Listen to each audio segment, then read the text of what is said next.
Hello, hello, and welcome back to part 2 of the semi-finals of the 2021 Engine Pitch and Polish competition. I'm your host, I'm CZ James, and things are about to get real.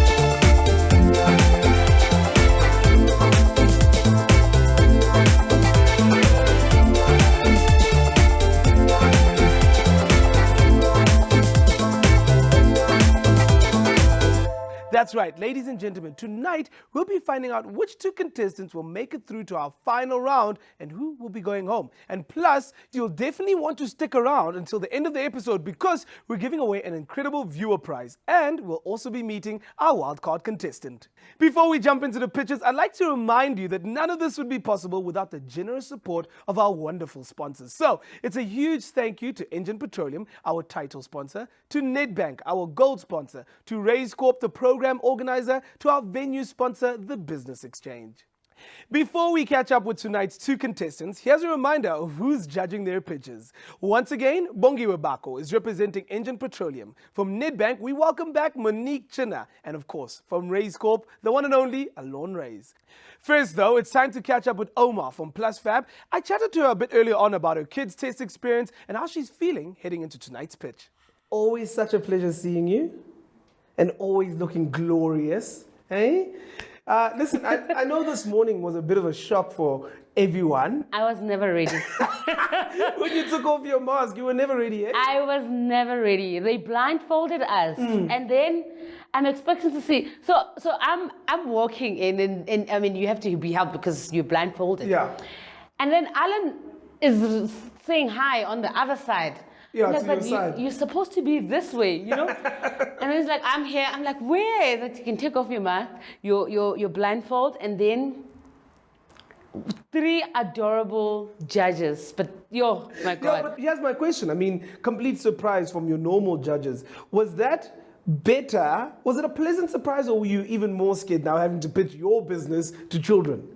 I think one, I was scared because I wanted them to understand. Yeah. And I'm like, okay, it has to really be easily understood. But I also was happy at how they were excited to ask me questions, and they kept on raising their hands to say they want to ask me questions. So I was really excited about that. Yeah. We really have young kids that are smart out there. And kids love you, eh? I saw a patch Do they? earlier on, and the kids were all around you. You're a big star with the kids.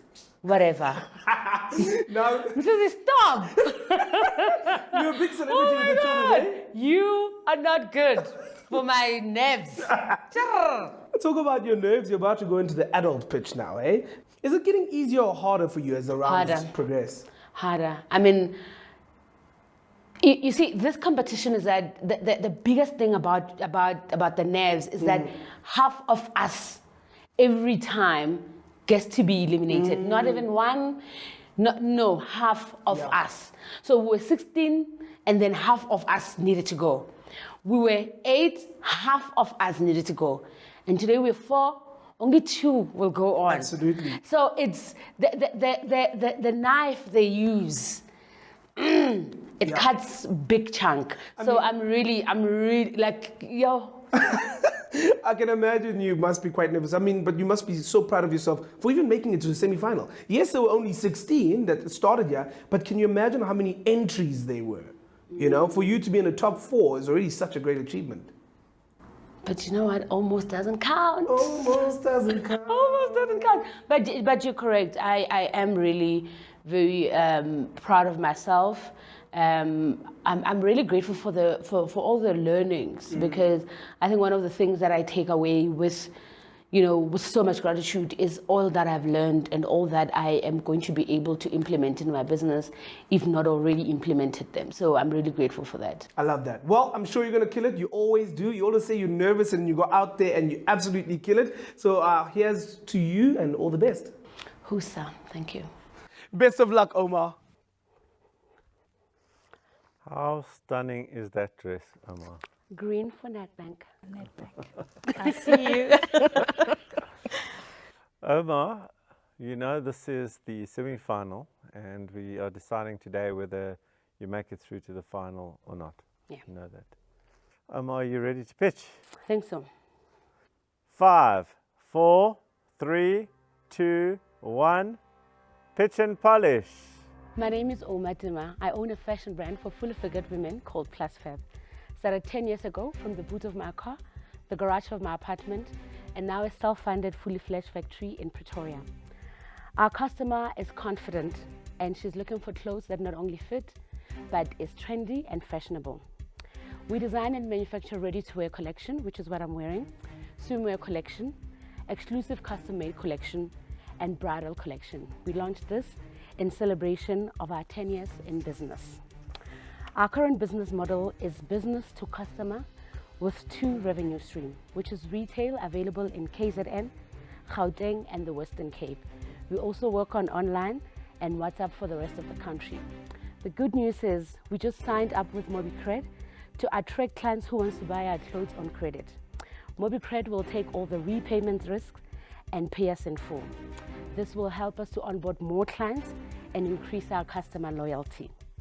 With the 650,000, we intend to utilize it on mitigating risks and move up value chain. To mitigate risk, we want to digitalize our manual system from production, inventory, and distribution. This will help us to protect our patterns and designs for future businesses and to guarantee our value. To move up value chain, we want to invest in fabric printing machinery. This will help us to print fabric and sell custom-made fabric to private labels and corporates. We'll not only print, but we'll also produce the items for them. The investment and learning will enable us to increase our revenue stream, create jobs, and grow the current 49% procurement we spend on Black-owned businesses to 60%. We invite you to help us create a business that is systems dependent and not people dependent. A company with the potential to scale. Sure. Whatever. Good timing there, Omar. Good timing. Monique, let's start with you. Hi, Omar. I love the green. I'm glad that you pitched up. Tell me, I see in your financials you're wanting to spend the money on on the printer first. Is that really where your business is? Do you really need the customized printed material right now, or do you need the ERP system better, or more importantly? We currently have our own manual system that we can all control. The printing machine is going to automatically create additional revenue stream, and which is what we want right now, given the current sales demand. Right, we are not fashion is not moving as fast as it normally is because of the pandemic. When we have the printing fabric, we can be able to sell fabric to anybody, to all kinds of industries, which gives us revenue. And also we can be able to design our own dresses and set ourselves apart from all the designers that are in the market. Then we don't run the risk of doing this dress in the same fabric with another designer. And you've got that demand already for customized for customized fabric? Yes, we do. Bongi. Thanks, Omar. Tell us about your operations. So who runs Plus Fab, and what do the support structures look like? So there is me, and then there is sales department, which is run by my assistant, and then there is stock department, which takes care of stock movement. That's front office, right? And then we've got production office, where the salesperson would issue out a cutting sheet to the cutter. Now the cutter will then cut the fabric in the numbers that we would have finalized. So after we design a dress, we will then grade the dress and give the metrages of that dress. Now this dress takes 4.5 meters. If we have given you 500, we then tell the cutter that we're expecting 100 of those items to be cut. Small, medium, large, all our size curve. Then what happens is that it then cut and handed over to the floor. The floor is machinist. So we've got 5 machinists currently. They then produce the fabric. I think the question was who's running the operations? Who's running which operation? We've got No, the front factory, office. the factory. I run the factory operations. So who's running the factory while you're here right now? What happens is once the fabric is on the floor, then it's the team leader on the production floor who needs to deliver what I have decided that it must be delivered. So there's no factory manager per se? No. Okay. From my question, from my side, have you got more questions for me? I'm just worried because you're more in PR and you're always out there. And what happens to the factory? So I've got a smart way of dealing with that PR and being out there. So one thing I don't do, that I don't take interviews or anything if I'm not selling anything, right? And what I also do is that we photo shoot all our clothes in-house, right? So after we photo shoot, so we have already photo shoot clothes that we were going to launch all the way up until September, right? We've got that system in place where we work in the thing. But with once the fabric is cut and it's on the floor, it's no longer my job my job is that it needs to be done on Thursday. And on Thursday, I need the 80 garments. So on Thursday, when it comes, they need to be a delivery note coming to my office to say, this needs to be done. And my front office is the one that takes it and make sure that there's quality assured and the 40 or 100 is delivered. And that's where my job is to manage that whole thing, to make sure that when it goes to the space, I know how much goes to the space, how much stays with us, and we get to be loaded my normal into the story system. with you is to Okay, I'll live. Okay. From my question to you is around the numbers. This whole pitch and polish, you've been asked about the numbers, and you start reeling out numbers. And my sense, and I suspect my fellow judges, their sense is that you are learning the numbers, you don't know the numbers. So speak to me about your relationship with the numbers, because if we're going to invest 650,000 Rand in you, we want to make sure that you know what to do with that money and that you invest it well and that you would give a potential investor a return. And the fact that you are only getting to grips with the numbers now is a little disconcerting. So talk to me about Omar and the numbers. I think one of the things the mistake I did was not to write them down and expect to know them by heart. We've got an in-house system where we track all our finances, and we've got an accountant called Epico that runs our accounting system. So our sales from last year, it's sitting at 4.9 with 21% growth, right?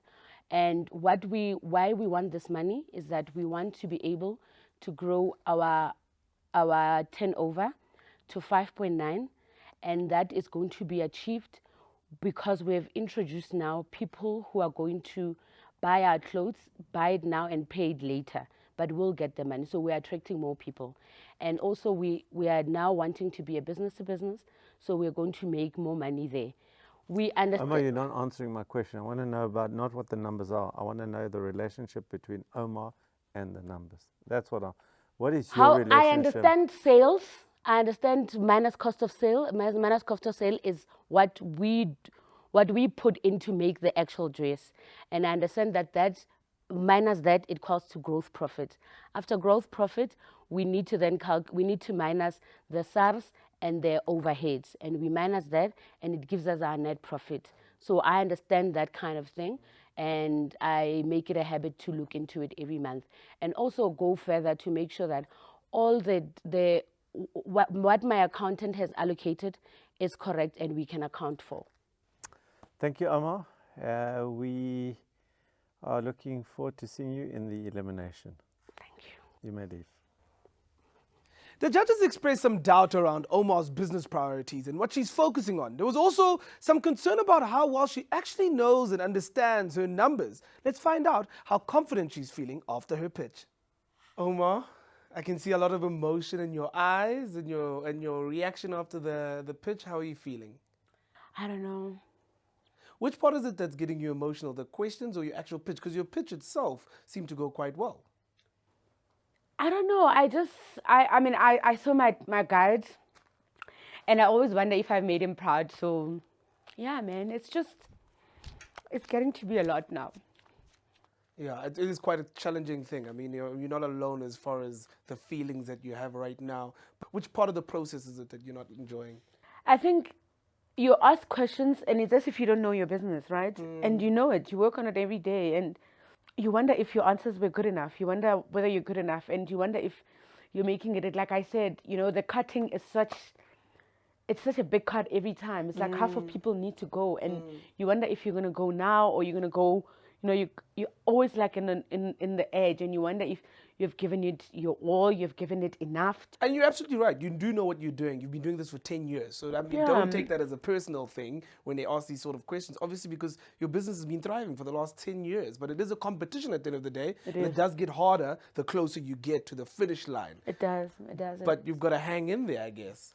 I guess that's what you need to do. I was telling my guide that, I'm not here to rescue my business. I'm here to grow it, and I know it. And so the growth of it is not necessarily, is not reliant on the competition, but the competition will only speed it up. Absolutely. And that's okay.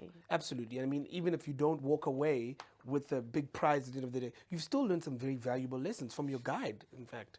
I have, and I'm forever indebted to him. Well, it's not over yet. You haven't got that far yet. We'll find out shortly when we get into elimination. But for now, go have some water, take a bit of a breather, and we'll catch up with you later. I'm not looking forward to this one, but it's okay. You'll be fine. I think so. Now, you may remember that earlier on I said that we're going to be giving away an incredible viewer prize. What is it, you may ask? Well, thanks to our generous prize sponsor, iTake South Africa, one lucky viewer will be snagging an RCT notebook with an extended warranty and 6 months Norton protection software. How cool is that? For a chance to win this, head on over to our Facebook page and answer this question. What machine does Omar want to buy if she wins? What machine does Omar want to buy if she wins? Okay, time to move on to our last semi-finalist, Andile Sisanti of Sisanti King. We had a little chat earlier on too. Take a look. The King is here. Welcome back, Andile. Thank you, Msisi. Good to see you again, and congratulations for making it this far, eh? Thank you. Bit of a surprise this morning when you took off your blindfold and were led into the arena. It was really a surprise, and it's something that was not expected, but it was a very interesting moment. And how was it? Let's elaborate more on that. Was it a pleasant surprise? Were you even more nervous? Because I can imagine some businesses, if you try to explain some businesses to children, they don't get it. How did they get your pitch? It was quite exciting because to actually curious about how children view your business and the questions that they have, and with them it was quite interesting. But overall process was a very creative process, and smart kids. Yeah. I mean, I've been hearing that they weren't just normal children. Sure. Not pitching to people who like me. These are smart children, mini judges themselves. But of course, the real judges are up next. It's your third time pitching. How are you feeling? As always, I'm feeling awesome. Looking forward to the pitching, and I'll take things from there. Compared to your previous pitch, is there anything in particular that you want to work on or change in this pitch that's coming up next? So the only thing that would change is the differences of what had happened between the last pitch and this pitch. But other than that, it's my business. It's what I do. So that's the main or core. You've also had the chance to meet up with your guide since your last pitch. He must have given you some pointers. Anything from your guide? Yes. My guide is out of this world. So she shared some personal experiences that also made me view things differently. And some things gave me courage. Some things lifted my chin up. And they will manifest. All right. Well, listen, I love your confidence. Hopefully it translates to your pitch itself. Good luck and all the best. Thank you, Msisi. Now it's time for him to head into the pitching arena. Hello, Andile.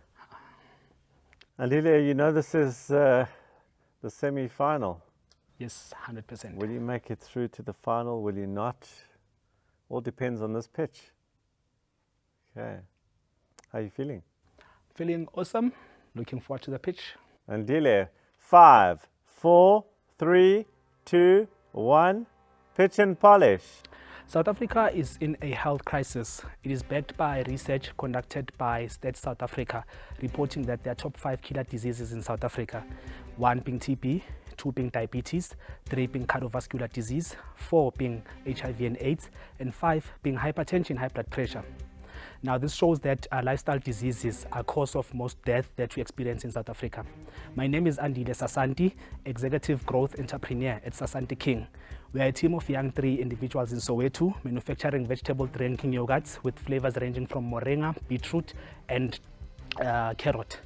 Our product was inspired by my late mom, who was a chronic patient, and using the product and other healthy lifestyles to actually remedy her health challenges. Our product is currently tested by SAPS to ensure it's safe for human consumption. We are a member of Proudly South African to actually ensure that we contribute to South Africa's economy. We are also been approved by Diabetes South Africa to ensure that our product is diabetic friendly. We have also innovated and decided to involve indigenous herbalists in our company. That is to help with them guiding us with herbs that we're going to use to actually improve the nutritional content of the product. So we're now making herbs fashionable. We have also been in communication with Feed Chef CEO Wayne Kamenskake, who owns distribution at Discam, Spa, and Sasol, and the discussions are ongoing. So we're currently, with the investment, we're going to spend it on equipment that will be 310,000 Rand.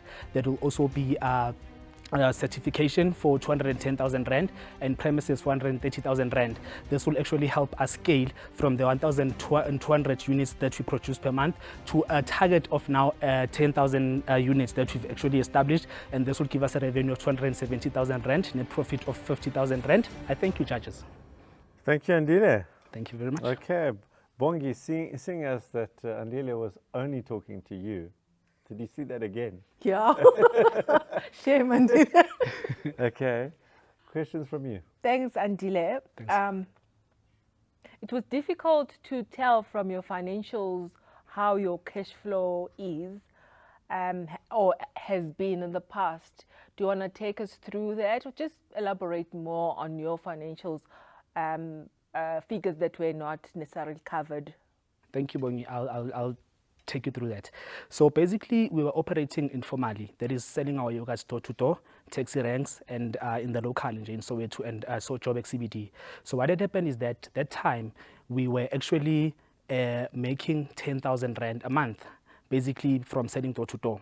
So now the issue was that when we started ENGEN Pitch and Polish, we found that we were actually underpricing our product and we're not actually pricing right. So we're now taught, and then we remodeled our pricing model and we remodeled the way we cost the things. And then we started changing that pricing.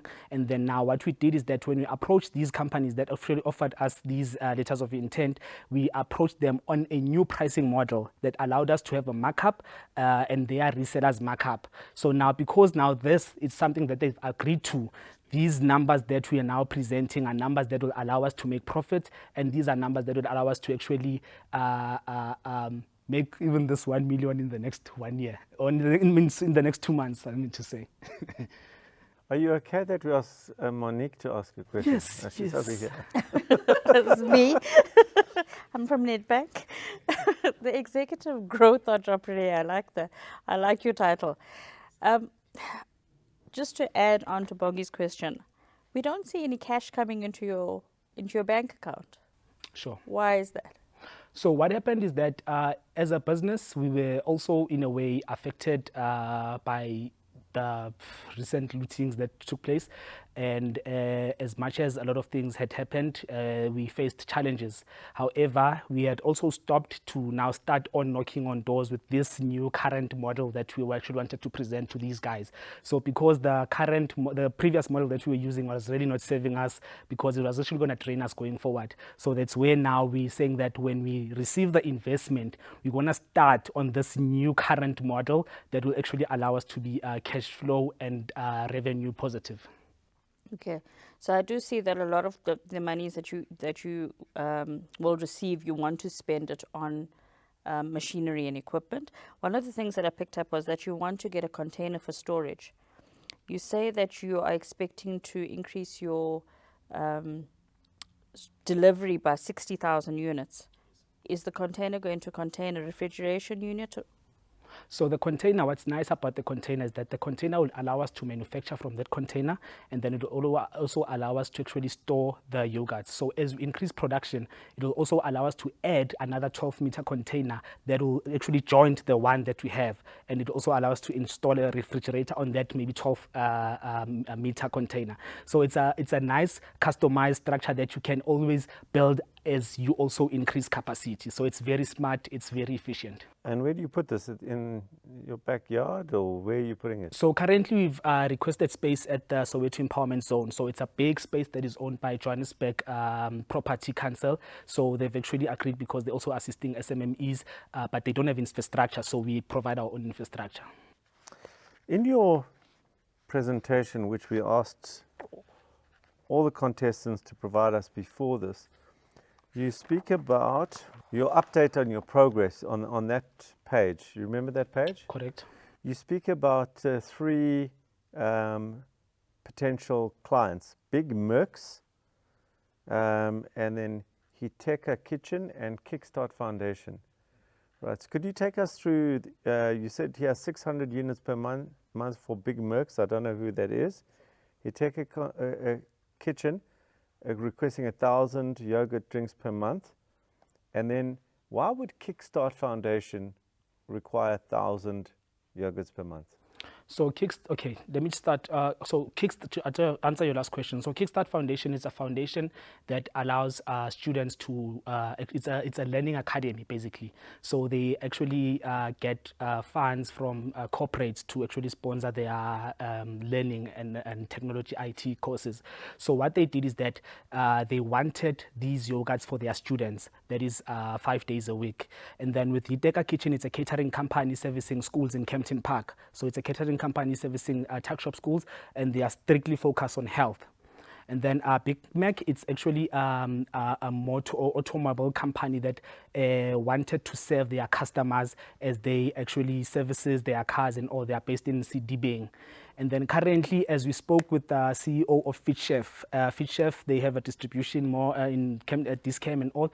So he said to us that he wants to come on board, hence this new product range. So this is actually a new product that we'll be launching, a dairy or plant-based product, a dairy-free almond milk yogurt. So this was in arrangement with FitChef Wayne Kamenskak to say, because they have a lot of customers that are vegan and lactose intolerant, we should work on this. So they're going to actually help us push that. So these are things that took place within the past few weeks that actually allowed us to move from selling door to door, not knowing who's going to buy tomorrow, to actually now knowing that these are people that are guaranteed they're going to buy from us.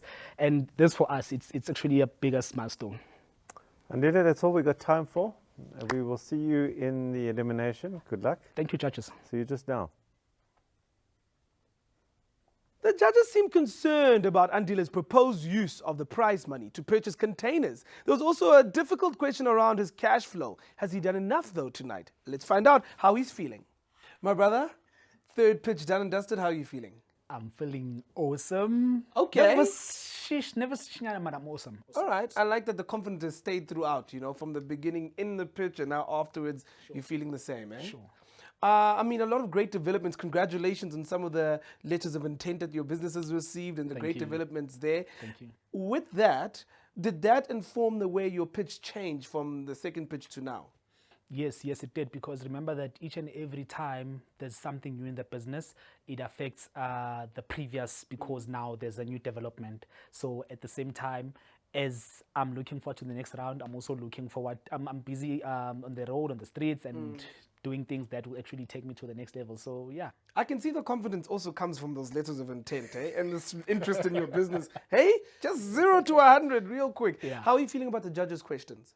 Very, very, very interesting questions, thought-provoking, and they were not necessarily attacking, but just wanted to understand more. Hence, I even took them back to where I was prior to the ENGEN pitch and polish competition. Takes years to get a perfect pitch, right? To get it perfect, but you've been polishing it. If you could have changed anything about this last pitch you just did, would there be anything at all? It would only be that I should maybe relax a bit and because I felt that I sometimes rushed, and but other than that, 100%. Okay, well, it's crunch time. We're about to find out who's going, who's staying. Hopefully, you're one of the ones who are staying. We'll catch up with you shortly. Let's hear from the judges. Now, the judges have spent quite a bit longer than usual on their deliberations. Clearly, this hasn't been the easiest decision for them. I can only imagine. These semi-finalists have been such a strong group, and I don't envy them at all. Let's join them now to find out who will be competing in our final. Hello, contestants. Good evening. I definitely prefer to be in my seat than where you are standing right now. The three of us are standing in the way of 650,000 rands in cash and 350,000 rands worth of incubation for one of you, two of you, three of you, four of you. So who's going to go through and who isn't? Let's start with you, Andile. Seeing as that you are our last pitch, we'll start there. We felt that your pitch this time was much better than the last pitch. There was a huge improvement between this pitch and the last pitch, and as you know, in pitch and polish, it's about taking the information and using that information to improve your pitch. That also came through in your confidence. There was a completely different Andile in front of us today than there has been previously. There was even a little bit that swag in the beginning. We actually thought it was quite cool. And we also felt that you listened really well to the questions and tried to answer the questions. On the negative, running a cash business, investors don't like cash businesses. Why? Yeah, 200 Rand can go disappearing there, 2,000 Rand there. Investors don't like that. And a lot of small businesses, I understand, start off with cash. You try to close that gap, but did you do it sufficiently? I don't know what it is with Bongi, but the two of us here, Monique and I, felt very lonely as you only pitched to her, not to us again. Okay. And then I think the final thing, coming back to the business, was the USP, unique selling proposition. That did not come across strong enough. You talk about a vegetable drinking yogurt. Are there others in the market? What's different between yours and others? That needed more of a feature in the pitch. Because I can be watching the show and then just try and copy you. So I need to get a sense that it's hard to copy you. Let's go to you, Omar. On the positive, your pitch was better, but to be honest, it was only slightly better. We were expecting between your previous pitch and the pitch before, there was a marked improvement, and there was only a small improvement between this pitch and the previous pitch. We also felt that there was the businesswoman we spoke about in your last pitch was very present. We felt there was a businesswoman in the room with us. And I thought that you handled Bongi's PR question, which was quite a rough question. You handled that really well. You gave a good response to that question around the PR. On the negative, your answers still remain too long. It's like you waffle off and then we lose you. And that's something that you need to control. If you make it through, that's something that you need to control. We also noted here that you didn't answer the questions properly. So not only did you go on, but you didn't answer the questions. We were asking a specific question, and you just answered it like a politician with whatever you wanted to answer, whatever you wanted to say, which maybe had one common word. The numbers. Omar, the numbers are going to trip you up in business. And the numbers improved slightly, but there's a massive gap in your understanding of the numbers. And people who've been in the space, in the entrepreneurship space, in the finance space, can pick up the nuance when somebody's learnt it by heart and when somebody actually knows it. And then the last thing, very much like Andile, is around the USP, the unique selling proposition. You know, what makes your plus size brand different, better to the others? Like you did not explain that enough. So yes, you've focused in on plus size, but there are other plus size brands out there, and it needs to come across much more clearer why you are different. Pit and Fillion. All right, on the positive, your USP did come out. That did come out very, very strong. You pushed that very, very hard, and I think that was a very important thing, because investors want to invest in people where there is a difference. Your distribution, you came out very strong in terms of what your distribution was, who your customers, the demand side of your business is all in the whole of Pitch and Polish. Your demand side has been there, and you spoke about distribution. And then I thought the Falloon, or was it Pitt? I don't know who mentioned the 5%. Yeah, and then Pitt caught that. He caught that, and he fixed that for you. Yes. And I thought that was quite seamless. I picked that up. Don't worry, okay. But I saw that catch, and I thought it was very elegant, that catch. On the negative, I think your biggest boo-boo was the Sugo, not mentioning the Sugo. It was like if there was a shock, you know, we were all going, what? Like, you aren't mentioning this? This is a game changer, and you weren't mentioning. Whether it was strategic why you didn't mention it or not, we don't know. And your personalities didn't come through. You know, Omar's personality comes strong through this. The two of you, your personalities have not come through, and we really, you know, when you're an investor, you want to know who these people are. You want to know the type of person you're investing in, and you know, it was sugar-free. Your personalities were sugar-free too. So that needs to come out more if you are going to find an investor. All right, then Bontle, our first pitch for today. On the positive, I thought you did a great pitch. It was calm. I described it here as a beautiful pitch. It was a really beautiful pitch. We also saw a marked improvement between this pitch and the last pitch. You've taken all the, you know, the input from and the criticism or the critique, let's put it that way, the critique, and you've applied it in your pitch. Then you spoke about your personal connection in there, but you did make a boo-boo, because you had a contradiction in there. And the contradiction was, you said, I grew up with a sweet tooth, when we were talking about the confectionery side, but healthy. So sweet tooth and healthy, you know, there's a little bit of a contradiction, but I think your personal connection to the business was strong. Your biggest issue is the demand side. Like you have not expressed the demand side, where the demand is coming from, because we know that there's lots and lots of competition. So we want to know that you're going to wipe that competition away, and you've got all these orders in place, and it wasn't strong enough. It was slightly there. It needed to be strong. Investors want to feel, okay, I'm going to put my money in, and I'm going to make lots of money because lots of people are going to buy. I don't want to be, you know, all dressed up and nowhere to go. Like, got lots of factory output, but nowhere to sell it. Your USP, once again, not strong enough. Not strong enough. What's the difference between yours and all the others? You lost that, actually. You went backward a bit. You highlighted that in the early part of Pitch and Polish, but not so much today. And then the marketing, in terms of the presentation you gave to us before the pitch, your marketing, you put 29,000 Rand into marketing.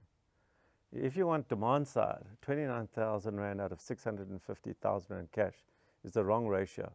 To me, if it were me, I would have put in more than 290,000, more than 10 times, because you want to create the demand side. And then you can fill up. Once you've got demand, then you've got the ability to make profit, and profit can go into machinery, etc. So, the two people or teams that are going to go home today are Andile and Bontle. I'm so sorry. You may leave. You don't know the winner stay?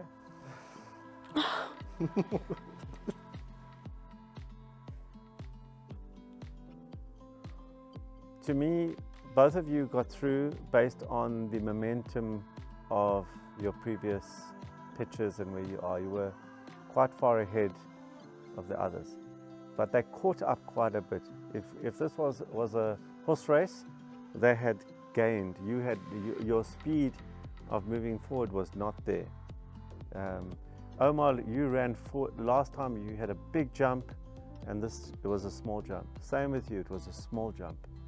Okay, if you are going to win the final, because there's neck and neck here, the team or individual who actually moves forward the furthest, who goes back and watches every single show, listens to the judges' commentary, their questions, listens to what the guides were saying, they are the ones who are going to win. But they have competition, your wild card. Lady and gentlemen, meet your wild card, Lemo. Welcome, Lemo. Hey. So Lemo, you have come in as a wild card. You entered the ENGEN Pitch and Polish wildcard competition, and you could walk away with R1 million first prize, and just with your motorbike going right ahead with the winning, or you could come second with your R100,000 prize, and at the very worst, by entering that ENGEN Pitch and Polish wildcard competition, you made R50,000 just for entering. Which one is it going to be? In 30 seconds or less, what do you do? Hi everyone, my name is Lemo Motswane and I'm the founder of Urban Mobility. We are a motorbike riding school, bike service management company, and a bike solutions business. Thank you very much. You may all leave and see you in the final. Thank you. Thank you. Thank you. Hey. Wow, that was hectic. I'm so sorry to be saying goodbye to Buntle and Andile. They have been such amazing contestants, and I wish them nothing but the best of luck as they continue to build their businesses. And of course, it's a huge congratulations to Omar and Peter and Viljoen, who are the last two standing of our original 16 contestants. An incredible achievement. Speaking of incredible, wasn't it great to meet our wildcard contestant Lemo? He comes across as being super confident. Do you think Omar and Peter and Viljoen should be feeling worried about going up against him in the final next week? Let us know in the comment section on our Facebook page. I'm not sure about you, but I can't wait until next week's episode. These past 12 weeks have been a real journey for all of our contestants and the entire ENGEN Pitch and Polish team for that matter. I can't believe that next week we'll be finding out who will be crowned the winner of the 2021 ENGEN Pitch and Polish competition and walk away with that incredible prize worth R1 million. So make sure you join me here next week to see who emerges the victor. For now though, it's a good night from me, MCZ James, and the rest of the crew here at ENGEN Pitch and Polish. I must be honest, I don't feel like I've lost. I do feel like I've gained a lot. Being on the competition, meeting the people that I've met, I've got a new network now of entrepreneurs that I could reach out to, and not continuing to the top two doesn't mean my business won't succeed beyond this. So it's really just taking all of the learnings that we have had throughout the past few weeks, applying them to my business and taking it from there, thriving. I'm actually okay because this was a learning experience, learning a lot, because even the feedback from the judges, it's something that I still need to implement. So for the fact that there's feedback, it means that I still need to improve somewhere. So it was a learning experience. Well and well in that time will be a household brand. Well and well will be solving the health crisis that we have in South Africa. Well and well will be South Africa's brand and Africa's brand.